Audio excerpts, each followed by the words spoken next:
Natsuko wakes up feeling heavy, her body refusing to move easily. Her head aches, and as she slowly opens her eyes, she realizes she is inside a small wooden house. Sunlight streams through the window, casting a warm glow across the room. She struggles to sit up, trying to remember what happened. The last thing she recalls is fighting the voids, their dark, monstrous figures attacking her mercilessly. Before everything went black, she had felt a strange energy, something powerful, but terrifying. Before she can process her thoughts, the door opens, and a boy walks in. He has messy blonde hair and striking blue eyes, looking surprised to see her awake. Smiling, he says, "You're finally awake. My name is Luke." Natsuko stares at him, confused. She doesn't recognize him. "Where am I?" she asks cautiously. Luke tells her she is in his village, explaining that he found her unconscious outside after the battle. He had carried her here, hoping she would recover. Natsuko listens carefully, trying to make sense of everything. Luke then asks her about her powers, clearly curious. "Are you a hero?" he asks. Natsuko hesitates. The truth is, she doesn't know what she is. She has always fought the voids alone, never really considering herself a hero. "I don't know," she admits. Luke explains that there is a group called the 9 Heroes, warriors who protect villages from void attacks. He thinks she should meet them, but Natsuko immediately shakes her head. Voids are gonna be descending from on high.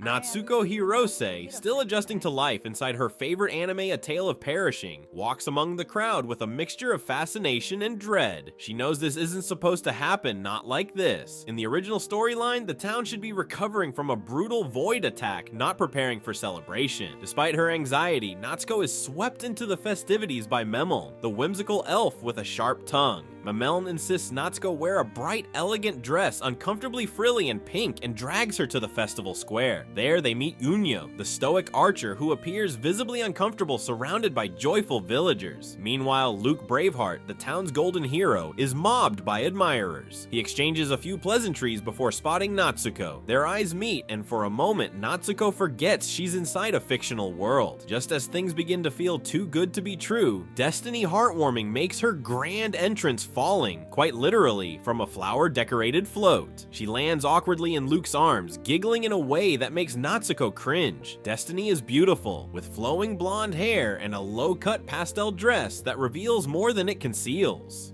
Natsuko immediately recognizes her. She's the mayor's daughter and Luke's love interest, doomed to die in episode 3 of the anime. As the festival continues, Natsuko observes Destiny and Luke from a distance.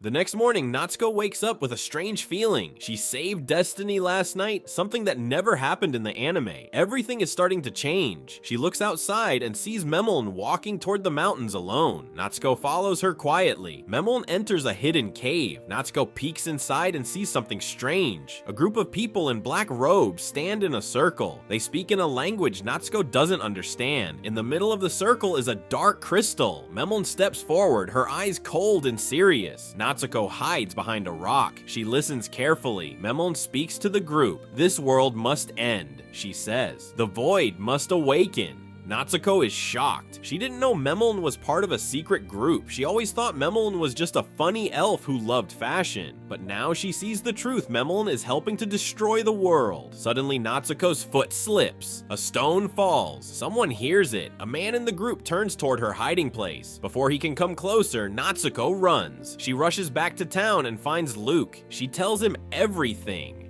Luke is angry and doesn't believe it at first. "Memel? No, she's our friend." But Natsuko explains what she saw. Slowly, Luke starts to believe her. They agree not to tell the others yet. If people find out, they might panic. Later, Natsuko meets Memel again, pretending nothing happened. Natsuko wakes up early, but inside, her heart feels heavy. She has changed the story again. Destiny lived, Memel smiled, and hope began to bloom. But she knows danger still hides in the shadows. In the original anime, episode 5 is when a powerful void appears near the ruins and destroys a nearby village. Natsuko remembers it clearly. If she does nothing, the people here will die. Just like in the show, she cannot let that happen.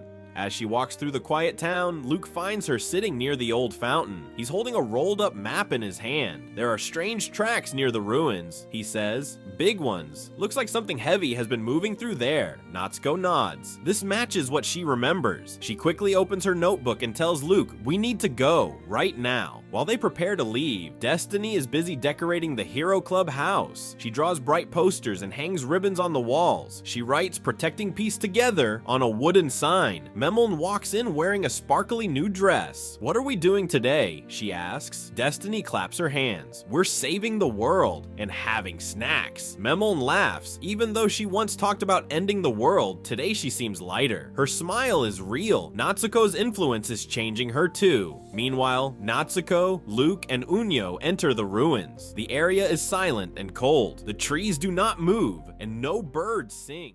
Natsuko Hirose, still in black robe, Natsuko wakes up with a heavy feeling in her chest. She looks outside and sees clouds covering the sun. Something bad is coming. She walks quickly to the Hero Club house, where Destiny and Memon are already waiting. Luke stands at the door, his sword resting on his back, and Unyo is checking his arrows. "There were no voids last night," Luke says, "but that doesn't feel like a good thing." Natsuko nods. In the anime, this is the calm before something dark. She remembers that in episode 6, strange visions start to appear in the town, and a traitor is revealed. Later that day, people in the town begin to act strangely. A woman walks through the market talking to someone who is not there. A child cries, pointing at the sky, saying he sees monsters that no one else can see.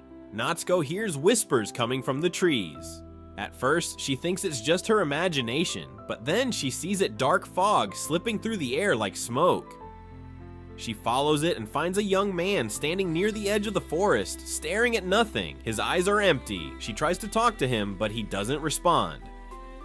Suddenly, he screams and runs away. Luke and Unyo chase after him while Natsuko takes out her notebook. She draws a pair of truth glasses, magical glasses that allow her to see through lies. When she puts them on, the world changes. Natsuko wakes up feeling uneasy. She senses that something is wrong, but she does not know what. At the Hero Club house, Destiny, Memon, Luke, and Unyo wait for her. They all feel a little tired from the recent battles, but their spirits remain strong. Natsuko shares her feeling with them. "I think the Voids are planning something big," she says. Luke tightens his grip on his sword. "We need to be ready. The town is still healing after the last attacks." People smile more, but fear hides in their eyes. Natsuko and the Hero Club decide to check the town's borders. They want to make sure no Voids are hiding nearby. As they walk, Natsuko remembers the promise they made at the shrine. "We must stay together," she says. "That is our power." Everyone agrees. Suddenly, a loud crash breaks the silence. They run toward the noise and find a group of villagers fighting with strange, shadowy creatures. The Voids have returned, stronger and more aggressive. The villagers are scared and confused. Natsuko quickly steps forward and draws in her notebook. She sketches a shield with bright light. The shield appears, glowing and protecting the villagers. The Voids hiss and attack the shield, but it holds strong. Luke and Unyo fight beside Natsuko. Luke swings his sword, cutting through the Voids, while Unyo shoots arrows that pierce the darkness. Destiny uses her frying pan to knock back enemies, and Memon supports everyone with healing magic. Together, they push the Voids back.